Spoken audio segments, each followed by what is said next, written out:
Hello friends, कैसे हैं आप सभी लोग। आपका एक बार फिर से आपकी अपनी क्लास में बहुत बहुत स्वागत है। फ्रेंड्स, जैसा कि आप लोग देख रहे थे कि ये भी हड़प्पा सभ्यता के वाणिज्य व्यापार के बारे में हम लोग जान रहे थे, उसी की कड़ी को आगे बढ़ाते हुए आज हम लोग देखते हैं कि हड़प्पा वासी अपनी वाणिज्य व्यापार व्यवस्था को किस प्रकार चलाते थे और उनका संबंध कहाँ कहाँ से था और वो लोग विदेशों से किस किस राज्य से सामान का आयात करते थे, भारत के अंदर किस किस राज्य से सामान आयात करते थे और वाणिज्य व्यापार का किस प्रकार चलता था। तो चलिए फ्रेंड्स चलते हैं। क्योंकि फ्रेंड्स, जैसे आप सब लोग जानते हैं कि हड़प्पा सभ्यता एक विकसित नगरीय सभ्यता थी और उस समय की सभ्यताओं में महत्वपूर्ण स्थान रखती थी और हड़प्पा सभ्यता की विकसित सभ्यता का मुख्य कारण उनका व्यापार व्यवस्था थी। व्यापार व्यवस्था भी दो तरह की थी, एक राष्ट्रीय थी, एक अंतरराष्ट्रीय थी। राष्ट्रीय के अंतर्गत विभिन्न प्रकार के राज्यों से उनका आयात आदान प्रदान होता था और अंतरराष्ट्रीय स्तर पर कुछ ऐसे राष्ट्र थे जिनसे उनका मुख्यतः आयात निर्यात होता था। तो उसी समय में देखते हैं कि हड़प्पा नगरवासी या हड़प्पा वासी कौन कौन सी वस्तुओं को कौन कौन सी जगह से आयात करते हैं। ठीक है, तो फ्रेंड्स सबसे पहले आता है टीन और चांदी। फ्रेंड्स, जो टीन और चांदी है मुख्यतः जो हड़प्पा वासी वाणिज्य व्यापार के अंतर्गत ईरान जो कि मध्य एशिया में पड़ता है वहां से टीन और चांदी को मंगाते थे। और दूसरा आ जाता है आपका अफगानिस्तान। अफगानिस्तान आपके भारत से एकदम सटा हुआ है, तो इनसे वाणिज्य व्यापार खूब चलता था।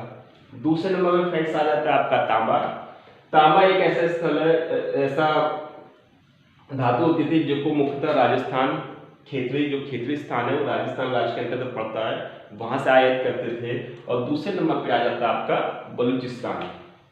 फ्रेंड्स, तीसरे नंबर पर बात करते हैं सोना की, तो सोना मुख्यतः अफगानिस्तान से और भारत के अंतर्गत मुख्यतः कर्नाटक राज्य जो कि दक्षिण राज्य में पड़ता है, भारत में कर्नाटक से मुख्यतः सोने का आयात होता था। फिर बात करते हैं लाजवर्द की, तो लाजवर्द जो मुख्यतः फ्रेंड्स मंगाया जाता था या आयात होता था वो आपका बदख्शां से होता था और बदख्शां अफगानिस्तान के अंतर्गत पड़ता है। अगला आता है फ्रेंड्स मेसोपोटामिया।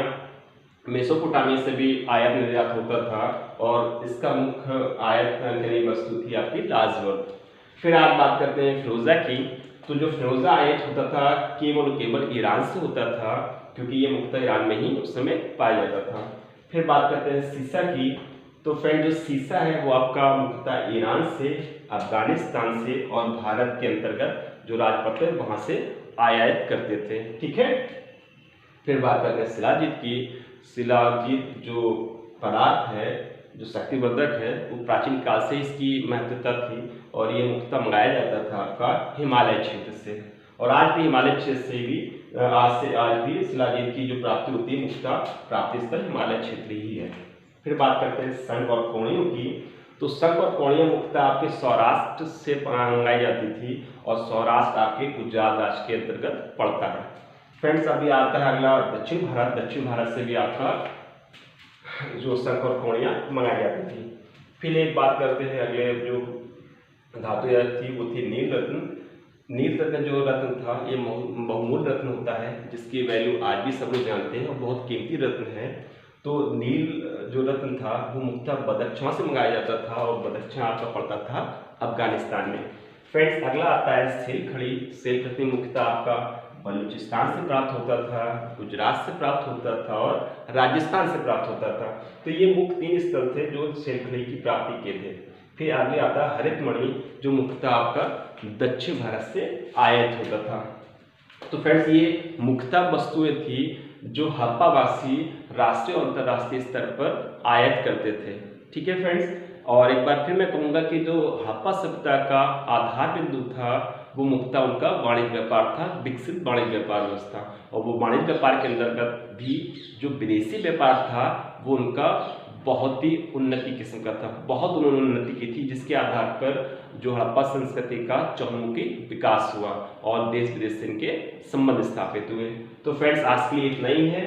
अगर आपको ये वीडियो अच्छा लगा हो तो प्लीज फ्रेंड्स लाइक कीजिए, सब्सक्राइब कीजिए और अपने फ्रेंड्स को भी बताइए।